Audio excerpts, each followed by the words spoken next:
اور سوچنے لگی کہ کیا کروں۔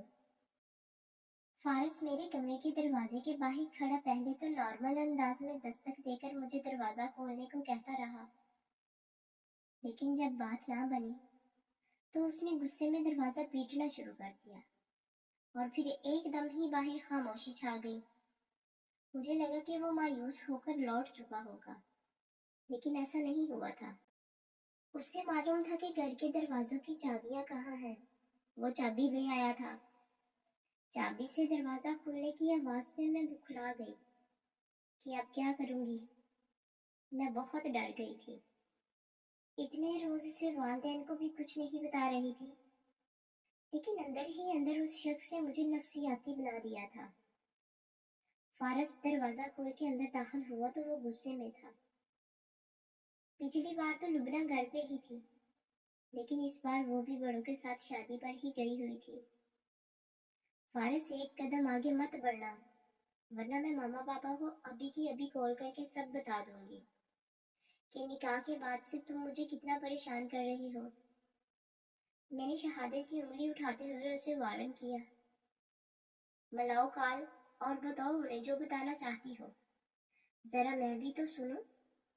میں بھی انہیں وہ تصویر بھیجوں گا جس میں تم جاسم کی باہوں میں جھول رہی تھی۔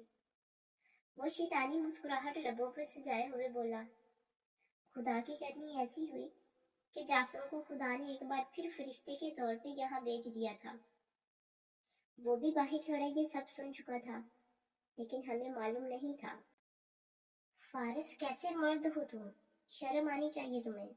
تم جانتے بھی ہو کہ وہ محض ایک اتفاق تھا۔ وہ مجھے بر وقت نہ سنبھالتا تو میں گر جاتی۔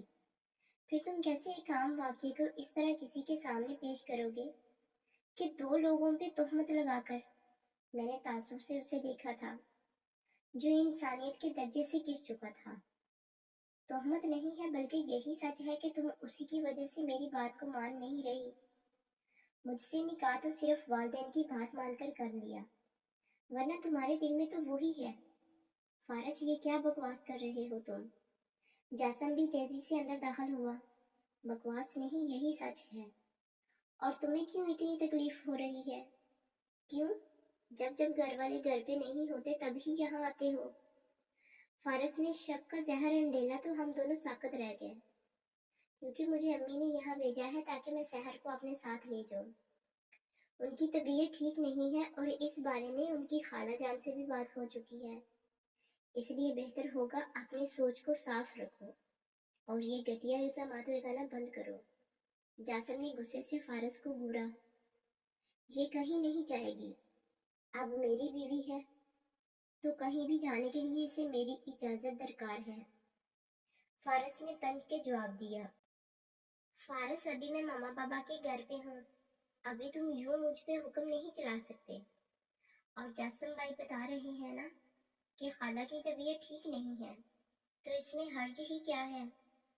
جب ماما بھی اجازت دے چکی ہے۔ میں بھی راہ فرار چاہتی تھی کہ کسی طرح فارس کے عزائم خاک میں ملا سکوں۔ کہہ دیا نا تم کہیں نہیں جاؤ گی۔ فارس بھی بضد ہوا تو میں نے ماما کو کال کی، جنہوں نے مجھے جاسم کے ساتھ جانے کی اجازت دے دی۔ میں فارس کے غصے کے باوجود وہاں سے چلی گئی کہ وہ جو چاہتا تھا وہ بھی تو غلط تھا۔ عام حالات ہوتے تو شاید میں اس کی بات بھی مان لیتی۔ کچھ روز گزرے تو اس نے گھر والوں کے سامنے کہہ دیا وہ مجھ جیسی بد کردار لڑکی سے شادی نہیں کرے گا۔ پھر اس نے لبنہ کو بھی ساتھ ملا لیا، اور میری چچی جو پہلے ہی اس شادی کے حق میں نہیں تھی، اپنی بانجی کو بہو بنانا چاہتی تھی۔ اس وقت وہی ان دونوں کی سب سے بڑی سپورٹر تھی۔ ان دونوں نے سب کے سامنے کہا کہ میرے والدین کی غیر موجودگی میں ان دونوں نے اکثر جاسم کو میرے کمرے سے نکلتے دیکھا ہے۔ میرے تو پیروں کے نیچے سے جیسے زمین ہی نکل گئی تھی کہ آخر یہ مجھ پہ اتنا بڑا الزام کیوں لگا رہے ہیں۔ یہ صرف فارس کا گندا انتقام تھا جس کی بینٹ میں چڑھ گئی۔ دراصل وہ بھی مجھ سے نہیں اپنی خالہ کی بیٹی یاسمین کو پسند کرتا تھا اور اسی سے شادی کا خواہاں تھا۔ فارس نے جاسم کی اور میری کچھ تصویر سب کو دکھائی تو چچی نے کانوں کو ہاتھ لگاتے ہوئے ایسے واویلا مچایا کہ خدا کی پناہ۔ ماما نے مجھے تھپڑ مارنے کے بعد کہا کہ تم جیسی اولاد سے تو اچھا تھا کہ ہم بے اولاد ہی رہتے۔ میں نے لاکھ صفائیاں دینا چاہی، لیکن میرے اپنے ہی والدین کا مجھ سے بھروسہ اٹھ چکا تھا۔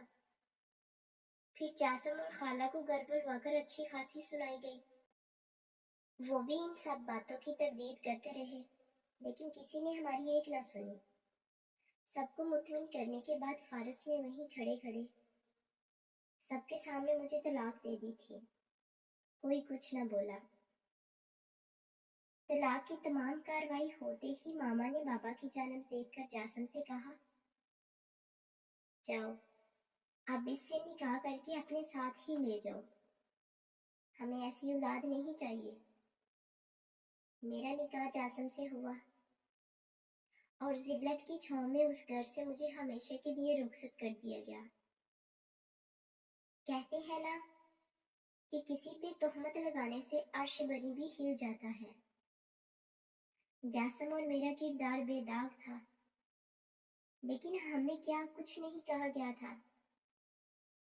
خالہ وہ واحد تھی جنہیں ہم دونوں پہ ہی بھروسہ تھا، اور انہوں نے ہمیں سمجھایا کہ اپنا تمام معاملہ اللہ پہ چھوڑ کر ہم اپنی زندگی کو خوشگوار انداز سے جئیں۔ شروع میں تو یہ بہت مشکل تھا کہ وہ زہریلی باتیں اور والدین کی بے اعتباری کا دکھ ہی دل سے نہیں جاتا تھا۔ جاسم اچھا تھا، اس نے شادی کے بعد بھی مجھے وقت دیا کہ میری ذہنی کیفیت بہتر ہو جائے۔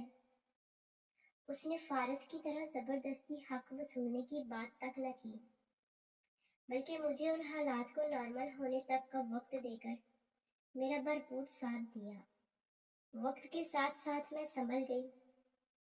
کچھ ہی عرصے بعد فارس نے شادی کر لی اور اس کے ساتھ ساتھ لبنہ کی بھی شادی ہو گئی۔ ایک روز خبر آئی کہ چچا اور چچی دونوں کا ایکسیڈنٹ ہو گیا ہے۔ ایکسیڈنٹ شدید تھا، جس کی وجہ سے وہ دونوں ہی اس جہان فانی سے کوچ کر گئے تھے۔ ہم لوگ بھی خبر ملتے ہی وہاں پہنچ گئے، لیکن ہمیں ایک بار پھر دھتکار دیا گیا۔ میں ماما بابا کو ایک بار پھر سے دیکھ کر دل برداشتہ ہو گئی کہ انہیں بیٹی کی یاد نہیں آتی، مجھ پہ ترس نہیں آتا۔ لیکن خالہ اور جاسم نے میرا بہت خیال رکھا، مجھے بہت پیار دیا کہ ان کا پیار میرے زخموں کے لیے مرہم ثابت ہونے لگا۔ وقت حساب لینے پہ آیا تو جلد ہی لبنہ کے شوہر نے بھی اس پہ یہ الزام لگا کر اسے طلاق دے دی کہ وہ اس کی غیر موجودگی میں غیر مردوں سے روابط رکھے ہوئے ہے۔ چچا کے بعد فارس کا سارا کاروبار آہستہ آہستہ خسارے میں جاتے جاتے ڈوب گیا اور وہ کنگال ہوا تو بیوی بھی چھوڑ کر چلی گئی اور کھلا لے لی، جس کی وجہ سے اس نے میرے ساتھ وہ سب ڈرامہ رچا کر مجھ پہ الزام لگایا تھا۔ آج وہ بھی اسے چھوڑ کر جا چکی تھی۔ سب نقصان جھیلنے کے بعد اسے دل کا دورہ پڑا اور ساتھ ہی فالج کا اٹیک بھی ہو گیا۔ اس کے بعد لبنہ نے میرے والدین کے سامنے تمام سچائی بیان کر دی کہ سحر اور جاسم بے قصور ہیں، بھائی اور میں نے ان پہ الزام لگائے تھے۔ اس کے بعد وہ مجھ سے بھی معافی مانگنے آئی تھی اور پھر جاسم اور خالہ کے کہنے پہ میں نے اسے معاف کر دیا کہ وہ لوگ اپنے حصے کی سزا بھگت چکے تھے۔ ماما بابا بھی مجھ سے ملنے آئے اور معافی مانگی کہ انہوں نے بھی اپنی بیٹی پہ یقین نہیں کیا تھا، اور میں بھی روتے روتے ان سے لپٹ گئی کہ آپ نے کیسے اپنی بیٹی کا یقین نہیں کیا۔ اور یوں معافی تلافی کے بعد دھیرے دھیرے سب نارمل ہونے لگا۔ میں اپنے گھر جاسم کے ساتھ بہت خوش ہوں، بہت پرسکون زندگی گزار رہی ہوں۔ آج ہمارے آنگن میں 2 پھول ہیں، ایک بیٹا اور ایک بیٹی، جن کے دم سے میرے آنگن میں بہار ہے۔ لبنہ کی ماما بابا نے پھر سے شادی کروا دی، لیکن اب فارس کو فالج کا مریض ہونے کی وجہ سے کوئی بھی قبول کرنے کو تیار نہیں ہے۔